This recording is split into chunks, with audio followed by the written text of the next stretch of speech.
എനിക്കറിയില്ല സത്യത്തിൽ എന്താന്നുള്ളത്. എനിക്കും എന്നെ ഒന്ന് രണ്ട് പേരെ അയച്ചു തന്നിരുന്നു. എനിക്ക് തോന്നുന്നത് മാളികപ്പുറം ഇറങ്ങിയ മാളികപ്പുറത്തിന് മുന്നേ എനിക്ക് അങ്ങനെ ഒരു അറ്റാക്ക് എൻ്റെ നേരെ അതിന് മുന്നത്തെ സിനിമകളൊന്നും ഞാൻ കണ്ടിട്ടില്ല. പക്ഷേ മാളികപ്പുറത്തിന് ശേഷം ഞാൻ കണ്ടിട്ടുണ്ട്. അത് സിനിമയായിട്ട് ബന്ധപ്പെട്ടല്ല. ഇപ്പോൾ നമ്മൾ ഫേസ്ബുക്കിൽ ഒരു പോസ്റ്റ് ഇട്ടാൽ പോലും അതിൻ്റെ താഴെ വന്നിട്ട്, പക്ഷേ ഇതൊന്നും മുഖമില്ലാത്ത ആളുകൾ കേട്ടാ. അങ്ങനെ ഇതിന് കൃത്യമായ ഒരു ജെനുവിൻ അക്കൗണ്ടിൽ നിന്ന് ഞാൻ ഇന്ന് അങ്ങനെ കണ്ടില്ല. അപ്പം തീർച്ചയായിട്ടും നല്ലത് എത്ര ആളുകൾ മോശമെന്ന് പറഞ്ഞാലും നല്ലതിനെ സ്വീകരിക്കുന്ന ഒരു ജനതയാണ് കേരളത്തിലുള്ളത്. അതുകൊണ്ട് എനിക്ക് പേഴ്സണലി എൻ്റെ സിനിമ നന്നാവുന്നുള്ളതാണ്. അപ്പം എന്നെ ആരും മോശം പറഞ്ഞാൽ എന്നെ ബാധിക്കുന്ന ഒരു വിഷയമായിട്ട് ഞാൻ കാണുന്നില്ല.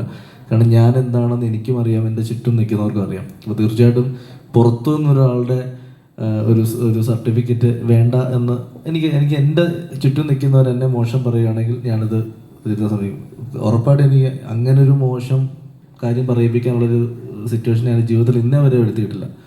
അപ്പോൾ തീർച്ചയായിട്ടും ആ ഒരു അറ്റാക്കിനെ ഞാൻ ഈ സിനിമയിൽ ഞാൻ കണ്ടു. ഇതിന് മുന്നേ ഇതിൻ്റെ സോങ്സ് ഇറങ്ങുമ്പോഴും ട്രെയിലർ ഇറങ്ങുമ്പോഴും അത് എന്നേന്ന് മാത്രമല്ല മാളികപ്പുറം ടീമിനെ പേരെടുത്ത് പറഞ്ഞ് ചെയ്യുന്ന ഞാൻ കണ്ടിട്ടുണ്ട്. ഞാനും വിഷ്ണുവും രഞ്ജനും ഒക്കെ ഞങ്ങൾ എത്ര തവണ discuss ചെയ്തിട്ടുണ്ട്. എന്തിനു വേണ്ടി ഞങ്ങൾ എന്താണ് അതിന് മാത്രം എന്ത് തെറ്റാ ചെയ്തത്? ഒരു സിനിമ ചെയ്തതോ? ഒരു ഭക്തി ലെയറിലുള്ള ഒരു സിനിമ ചെയ്തതാണോ ഞങ്ങൾ ചെയ്ത തെറ്റ്? എനിക്ക് ഞാൻ പറഞ്ഞത് തീർച്ചയായിട്ടും ആഫ്റ്റർ മാളികപ്പുറം തന്നെയാണ് എനിക്ക് അങ്ങനെ ഒരു സിറ്റുവേഷൻ ഫേസ് തുടങ്ങിയത്. പക്ഷേ ഇന്ന് ഞാൻ പറയുന്നു, ഇതൊന്നും വലിയ വിഷയമായിട്ട് ഞാൻ കാണുന്നില്ല. കാരണം എൻ്റെ സിനിമകൾ ഞാൻ വളരെ എൻജോയ് ചെയ്ത് ചെയ്യുന്നതാണ്. ഞാൻ പറയുന്ന കഥ ഇഷ്ടപ്പെടുന്ന ഒരു സംവിധായകനും അത് ഇഷ്ടപ്പെട്ടുകൊണ്ടുള്ള ആർട്ടിസ്റ്റുകൾ വരുന്നതും ഇത്രയും പൈസ കൊടുക്കാൻ പ്രൊഡ്യൂസേഴ്സ് വരുന്നത്. അപ്പോൾ എന്നെ സംബന്ധിച്ച് ഞാനിത് ചെയ്തുകൊണ്ടേയിരിക്കും.